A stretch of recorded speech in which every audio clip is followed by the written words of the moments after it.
Hey YouTube, Hester781. So fall is here, and that means snow is rapidly approaching. The garage is nearing completion, which means I'm gonna need to put a workbench in there. Which means I gotta clear off this workbench. Which means, why don't we have a look at this motor? This is came with that Honda that we just did, the GX 270, I think it is. And it's been here since, I think, February. Again, I know nothing about it. Let me get some of these tires off of it, get it in the shop. All right, well, we got her inside. It is an 18-horse Vanguard. First thing I see, January of 2022, the oil was changed, so it's been a while. Looks like we're missing a bolt that holds on a tin right there. I believe this is either supposed to be a fuel shutoff or a kill switch. I could be wrong about both. Looks pretty complete. This is vent, maybe? All right, so positive is broken off the solenoid. That's not a huge deal. Do we have oil? Yeah, we got oil. Smells not the worst, actually. Don't smell any fuel. Like I said, I know nothing about it. I don't even know if this turns. Oh, okay. So it does, at least a little bit. A lot of compression on this thing. The exhaust. Now, I don't know if this is foreshadowing, foreboding, or forewarning, but listen to this. So, yeah, it also looks a little bulged at the top. Again, I don't know if it's supposed to be like that, but doesn't that look like it kind of got hot and maybe had some sort of an explosion in there? Who knows? I sprayed fluid film inside the exhaust ports. I was not the smartest guy about storing this. I mean, it was outside underneath. There's a little lip on the roof, so it wasn't like it was getting rained fully upon. I know, excuses. But, yeah. So, let's see what we got. All right, February. Got a new air filter. It actually doesn't look the worst. What do you say, since we have no way of turning this thing over, we fix this crimp, hook a battery to it, and see if it actually cranks. All right, so I figured why bother fixing that when we can just jump straight to the starter. And I threw a bolt into the side of the engine, so I have a nice ground to work off of. Let's see what we get.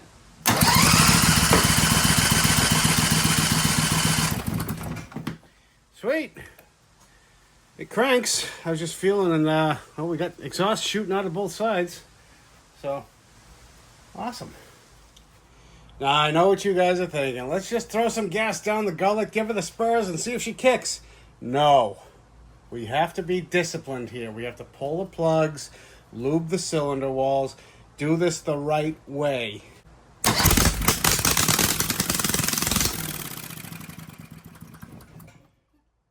But what fun would that be? She runs. She sounds decent, too. I'm always letting you guys talk me into doing bad things. You guys are a bad influence. Sweet. All right, let's see if we have a milkshake now. That'll tell us if we had any water in there. No? That's looking good. Okay. What do you want to do now? Take the, I suppose we got to take the cover off and get into the carb. Sweet. I think this thing's going to be a runner. These engines are not cheap either. To buy used, they're a good couple $100. To buy new, I think they're over $1,000. I could be wrong, and that means somebody will correct me in the comments if I am. So keep an eye out for that if you're interested. And what's holding this on? Is it the breather? Yeah. Wow, that's hard as a rock. How can we get at that? Time out. All right, I'm just trying to get down onto the cover to pry up on the hose for the breather. I think that's it. Excellent. I just tucked a paper towel here so we didn't get any crap in the carb that I'm sure we all already have to clean. All right, so let me give this a quick blow off.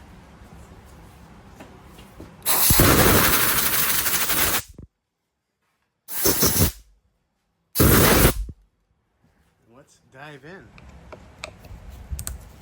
There's also no linkage for the choke currently.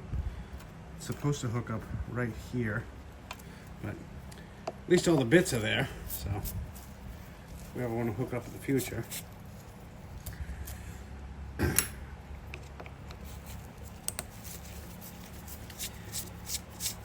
What would you even put this thing on? I think the toe behind leaf backs run these.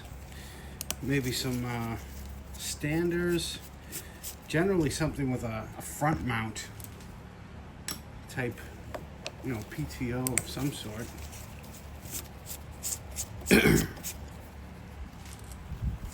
I don't know. Make a hell of a go-kart engine, that's for sure. Need a little more tap. Tappy tap tap.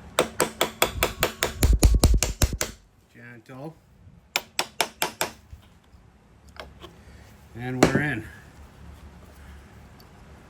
Place your bets. All right. Doesn't actually look the worst.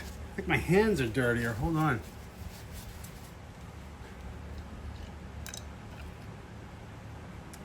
All right, I dropped the needle, but float's looking good. A little bit of crap. Needle moves, which is a plus.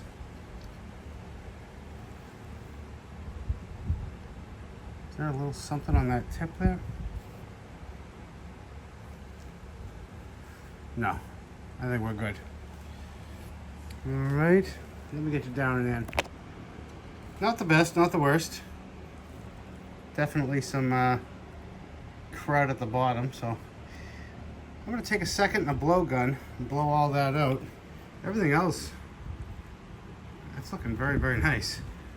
So, turn you on in a second. That's looking much, much nicer. So right down there, the little piece of brass, that is a jet.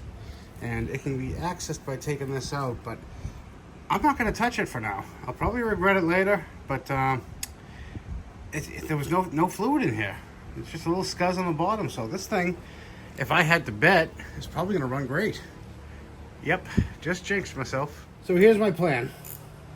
I've fixed this terminal, and I have this little terminal here that I'm gonna throw on so that we can test and see if this solenoid actually works, because that would be nice.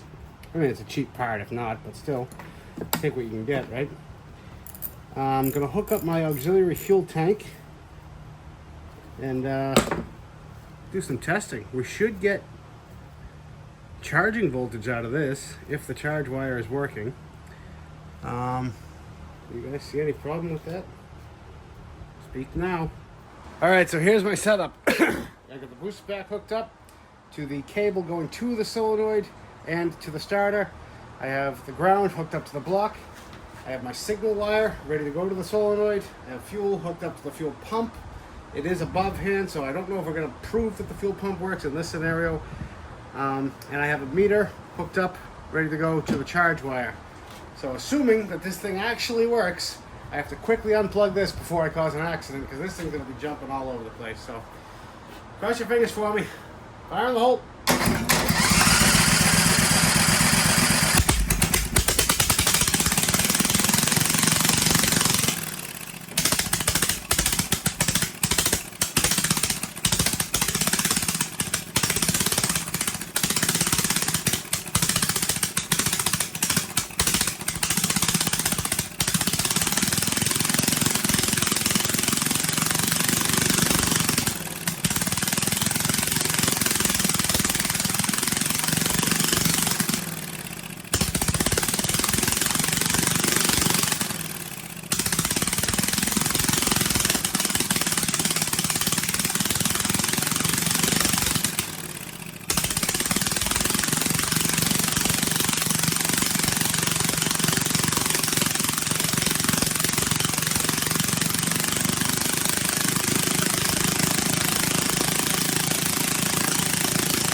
Oh, why didn't you guys tell me that that was a horrible idea and my setup was janky?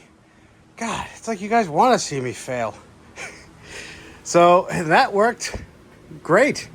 The fuel pump is leaking a little bit. Didn't even come to drips, but right here, I think it was coming through there, was all wet. So, but as soon as that fuel bowl filled up, the thing was running like a top. I had to hold the choke because it kept vibrating shut. You know, the vacuum, it wants to pull it shut. But wow, this thing is loud. Don't know if it came across on camera. I'm probably gonna quiet it down during editing. But sweet. I don't think this thing needs to be touched. Let's turn our attention to this thing.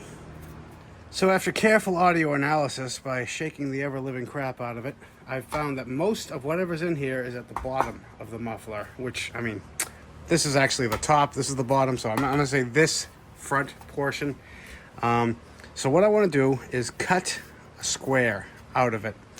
Get whatever's out of there, in there, out if I can, and then try to weld whatever I cut out back in. I figure worst case, we can't use this muffler as it is because it is just going to be loud as hell. So yeah, we got nothing to lose. I could use the practice welding with thin gauge material, and best case, we have a muffler we can use. So let's get after it.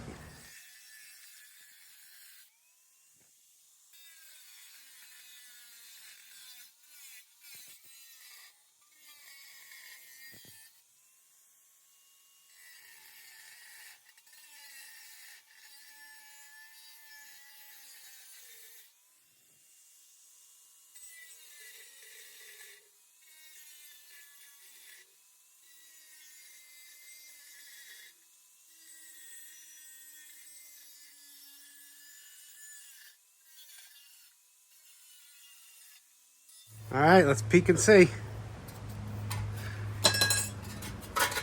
Oh, wow. So it's an entire piece of the baffle that's broken loose. I mean, I'm glad it's not, engine guts. I mean, which we already knew it wouldn't be because it runs so good. How am I going to get this out of there? Yeah, it's this whole sort of bit right here. So this is what the inside of a muffler looks like for whoever was curious. I feel like if we cut lower, we could have wedged the thing out, but oh well, it's coming out one way or another. Well, it fought a hard battle, but we won in the end. All I ended up doing was kind of prying that up a little bit. May have deformed that just a tickle, but that's going to help with the baffling. What do you guys know? Sweet. So all I got to do is hammer that down, grind this all up a bit, and try to make it look like we were never here. All right, so here's the setup. Got the ground hooked up, get this all cleaned up as best we can. Don't expect a miracle here, guys.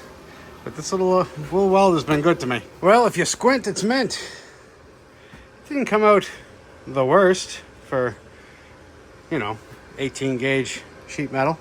And I don't know what everyone's big problem is with penetration. Everyone's talking about welding and penetration. Guys, I blew through this thing several times, all right? So that thing penetrates no problem. Puts holes all over the thing.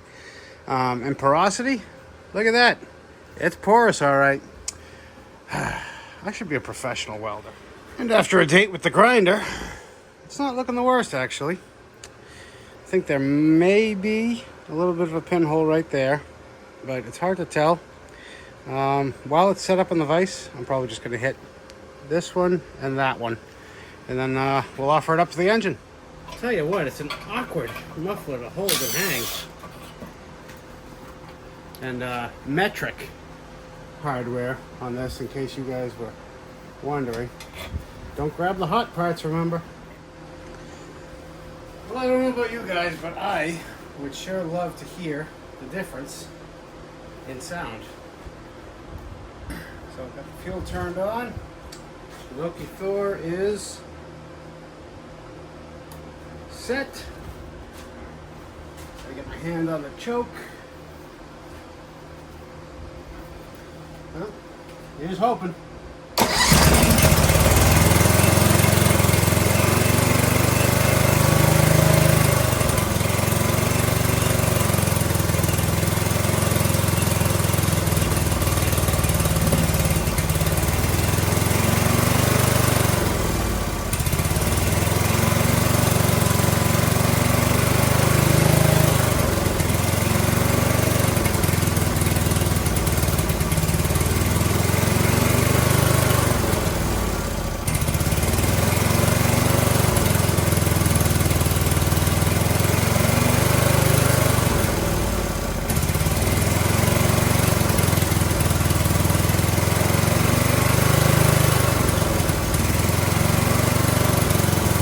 That is a huge sound difference. And I have a feeling that we are sucking air and not getting enough fuel.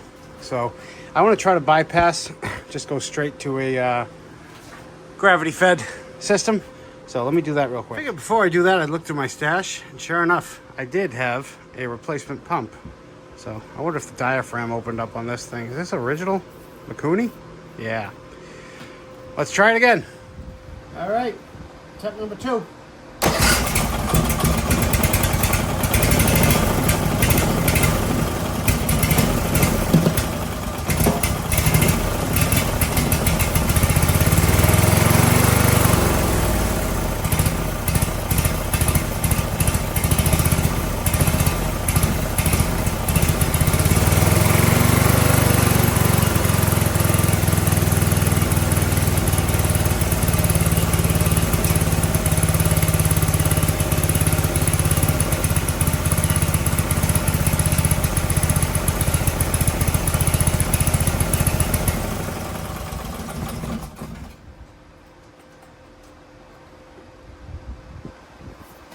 I'm wondering if this thing is governed, because it's just kind of not revving up anymore.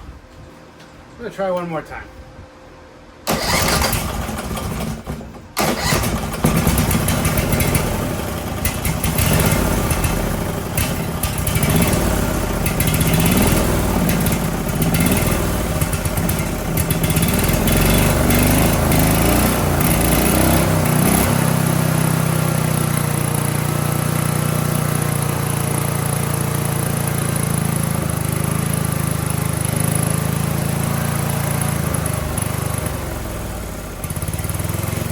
Okay, so this was user error, as some of you have already guessed.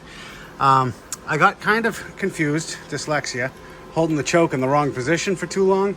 And then the second attempt, I kept pushing on the governor arm when I should have been pushing on the actual throttle actuation. This is where the cable goes, and this is what actuates the throttle. So as soon as I did the combination of holding the choke open and actuating the throttle, she ran great. All right, let's give her a little bit of a wipe down, huh? Isn't she pretty, guys? Gotta love that red. Just gave it a quick little wipe down, some WD-40. That's also what I do with exhausts when they're hot, especially my snowblower. If it's already got, you know, a coating of rust like this, give it a spray of WD-40 when it's piping hot. I don't know, maybe it's me, but it sort of helps slow down the rusting. There's my repair. By the way, I didn't see any bubbles coming out of there, so I'm going to call that a win. I'm not going to drain the oil for now because, like I said with the last one, this is just going to go in there, up on the engine shelf until its day comes. So yeah, that's going to wrap this one up, guys. And oh, if anybody saw bits of what they thought were nest material coming out while it was running, I got... this kind of got sucked up into here and started ripping bits of it out. So don't you worry, I already peeked in the cover. There's no signs of nest material. I want to thank you all again for liking, watching, commenting, subscribing. We're almost to 4,000 subs, guys. I'm hoping, that's what I'm asking for Santa. I'm hoping to hit 4,000 subs by Christmas. Thank you all for helping me get there. Really appreciate you. Until next time, bye.